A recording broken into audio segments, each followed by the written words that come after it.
Was Saturday one of the best defensive efforts you've seen from this team this season, other than maybe the SIU game?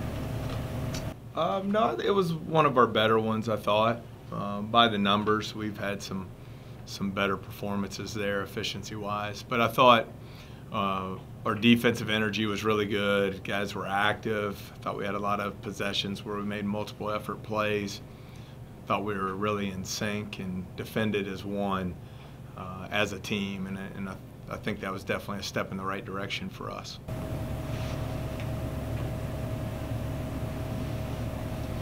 Devin Gilmore's minutes, is that an indication? I know you said it was hard work in practice, but are you going to start to play more players, or is he taking minutes from someone who would have been in that spot? No, I think it's just really a day-to-day deal as far as playing time goes. Mondays are our most challenging practices of the week.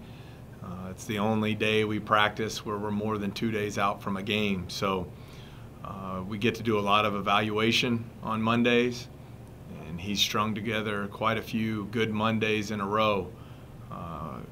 Elite athlete, he's been really taking advantage of it in practice, finishing plays around the basket, been active on the glass, and I thought was deserving of an opportunity.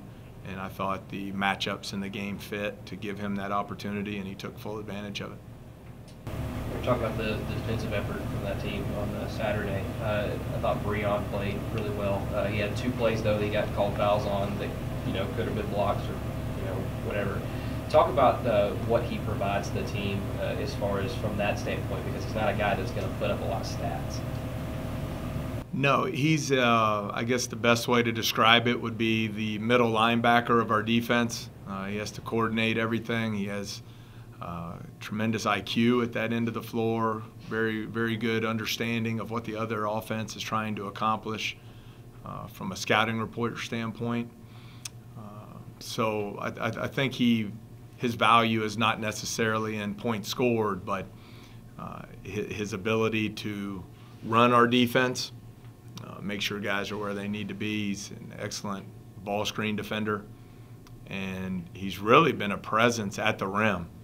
I mean, those by definition of the rule, those were 2 monster blocks that were the way it's supposed to be taught and the way it's supposed to be executed.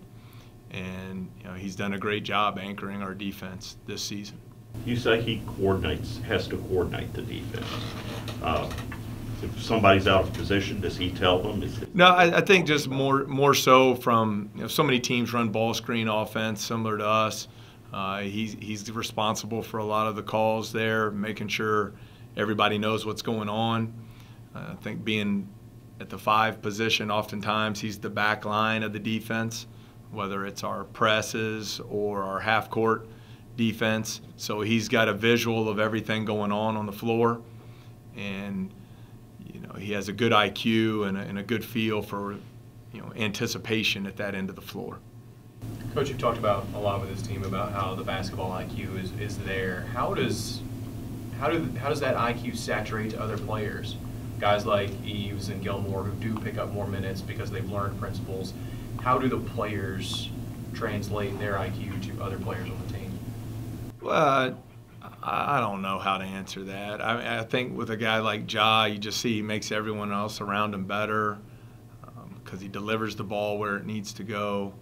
He makes sure that the team is doing what they're supposed to do offensively, whether it's, for example, Saturday night, we saw man-to-man. We saw trap the first pass to the wing. We saw trap the ball screens. We saw run and jump the dribbler as he came across half court. We saw a 2-3 zone. We saw a 1-3-1 zone. And all those different defenses are changing on the fly. And so, obviously it's the coach's responsibility, but it's a lot easier when your point guard's able to pick those things up and make the proper calls. So as for it translating to other players, I think it's just a matter of being in the program and learning. It takes time, and you learn through the experience of being out there on the floor and in practice. Do you feel like through these 18, 19 games that you've seen as a coach almost every possible defensive scenario, or are there other scenarios waiting? we've seen a lot. I think we're at 17 or 18 different coverages so far, so there's always more that we could see. But I think our guys have done a nice job of getting better offensively. Obviously Thursday we had a poor offensive game, but for the most part it's kind of played out the way we talked about from the summer on, that our offense, we returned a 12-point-a-game score and a 9-point-a-game score, and that was it. From a scoring standpoint, our offense would be a work in progress, and I think we've gotten better and better from an efficiency standpoint as the year's gone on there. You talk a lot about keeping things in a routine every single week. Does playing a road game versus a home game, does that change anything at all, or does everything pretty much stay the same, especially this week when you have to Jacksonville, which is one of the longer trips?